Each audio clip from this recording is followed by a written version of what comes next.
सहाबा का नक्शे कदम क्या था? वो ये कहते थे, ये जो दो ग्रोह थे सैयदना अली और सैयदना मुआविया वाला, उस्मानी और अलवी, दोनों में से किसी को बुरा नहीं कहते और उनकी नीयत पर हमला नहीं करते। उनकी हैसियत उन तमाम खाना जंगियों में गैर जानिबदाराना था। ना वो सैयदना अली की साइड लेते थे, ना ही सैयदना मुआविया की। फिर दूसरी बात ये कि वो इन खाना जंगियों को मजहबी जंग भी नहीं कहते बल्कि सियासी जंग समझते थे और इसको फितना समझते थे और जंग में शिरकत पर अदम शिरकत को तरजीह देते थे। यानी उनके नजदीक बेहतरीन बात ये थी कि वो दोनों में से किसी के साथ शरीक ना हो। जिस तरह आज भी लोग बहस पैदा हो जाती है ना कि आप अगर उस जंग में शरीक होते तो आप किसके साथ होते, सैयदना मुआविया के साथ होते या आप जो है वो सैयदना अली के साथ होते। तो बाज़ लोग जज्बात में कह देते हैं कि जी हम सैयदना अली के साथ होते क्योंकि वो खलीफा राशिद है,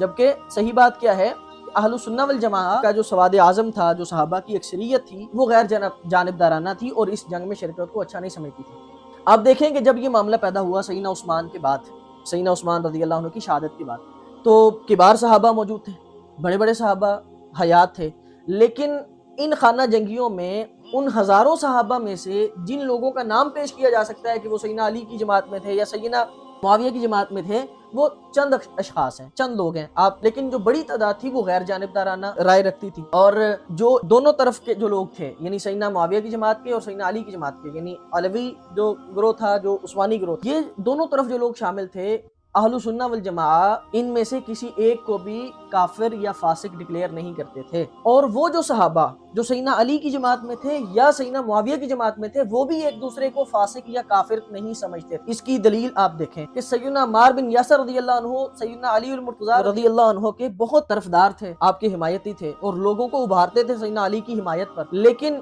वो हजरत आयशा रज़ियल्लाहु अन्हा की फौज के मुकाबिल जब अहले कूफा को जंग में शिरकत के लिए उभारते तो क्या अल्फाज कहते कि मैं जानता हूँ कि वो दुनिया में, यानी सैयदा आयशा, अल्लाह के रसूल सल्लल्लाहु अलैहि वसल्लम की बीवी थी और आखिरत में भी आपकी बीवी रहेंगी, यानी वो जन्नती हैं। यानी सैयदना अम्मार बिन यासिर उनके खिलाफ उभार रहे हैं लोगों को जंग के लिए, लेकिन इस बात का भी इकरार कर रहे हैं कि वो जन्नती हैं। लेकिन खुदा तुम्हें आजमाता है कि तुम इनका साथ देते हो या उनका साथ देते हो, यानी सैयदना अली का साथ देते हो या सैयदा आयशा का, ये अल्लाह ताला ने तुम्हारी आजमाइश की है। अब देखें सैयदना अली रज़ियल्लाहु अन्हु का खुद क्या मौक़िफ़ था। हज़रत ज़ुबैर रज़ियल्लाहु अन्हु जो कि अशरा मुबशरा में से हैं और सैयदना मुआविया यानी दूसरे उस्मानी ग्रोह से ताल्लुक़ रखते हैं, इनको जब कत्ल किया सैयदना ज़ुबैर को सैयदना अली के ग्रोह के एक शख्स ने, तो उसने सैयदना अली की खिदमत में उनका सर मुबारक ला के पेश किया और यानी उसको शायद ये लगा होगा कि मैंने एक बड़े शख्स को कत्ल किया है तो मुझे बड़ी दात मिलेगी। सैयदना अली ने क्या फरमाया, इब्ने सफिया के कातिल को जहन्नम की बिशारत। और फिर कुरान मजीद की आयत पढ़ी, कहा कि हम ही वो हैं जिनके बारे में कुरान मजीद में खुदा ताला ने ये फरमाया है, वनज़अना मा फी सुदूरिहिम मिन गिल्लिन इख्वानन अला सुरुरिन मुतकाबिलिन, ये जो अहले जन्नत हैं इनके सीनों की अदावतें